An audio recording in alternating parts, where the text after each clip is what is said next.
Patuloy pong iniikutan ng GMA News ang iba't ibang kulungan dito sa ating bansa. Napag-alaman po namin, hindi lang siksikan ng problema ng mga preso.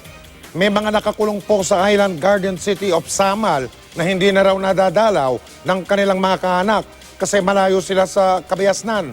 Kaya ang ilan sa kanila, mga preso, nabaliw. Yan ang tinutukan ni Emil Sumangil. Nitong nakaraang Martes lang hinatulan ng habang buhay na pagkabilanggo ang 29 anyos na si Bella dahil umano sa pagtutulak ng iligal na droga.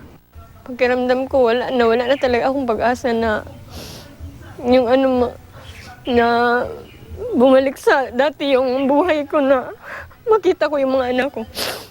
Ang bigat ng kinakaharap niyang problema, mag-isa lang niyang binabalik at wala na kasing dumadalaw sa kanya dahil sumama na raw sa iba ang dati niyang kinakasama.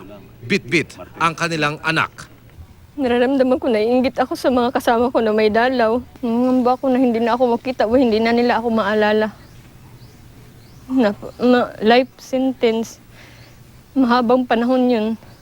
Ganito rin ang suliranin ng iba pang inmates ng Island Garden City of Samal City Jail sa Davao del Norte. Mistulang nakalimutan na raw sila ng mga mahal sa buhay. Ang karaniwang dahilan, malayo sa kabiasnan ng lokasyon ng piitan o parang sinasadya ng talikuran ng mga kaanak ang mga nasa bilangguan.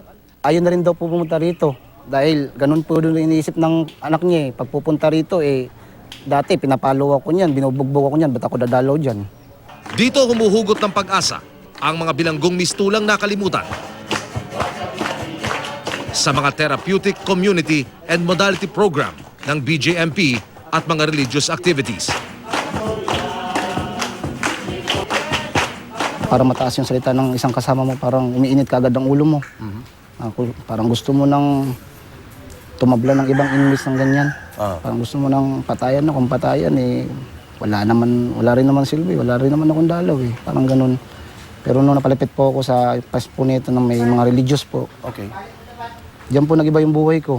Dito sa Igaco City Jail, mahigit 10 inmate na raw ang nabaliw dahil sa bagot at lungkot dahil hindi na nadadalaw. Pero sa mga kamag-anak ng, yung alam nyo na may kamag-anak kayo dito sa jail, kung pwede, bibisitahin nyo naman. Kasi may mga pangangailangan din sila na hindi ma-provide namin. Mula dito sa Samal Island, Davao del Norte, Emil Sumangil, nakatutok 24 oras.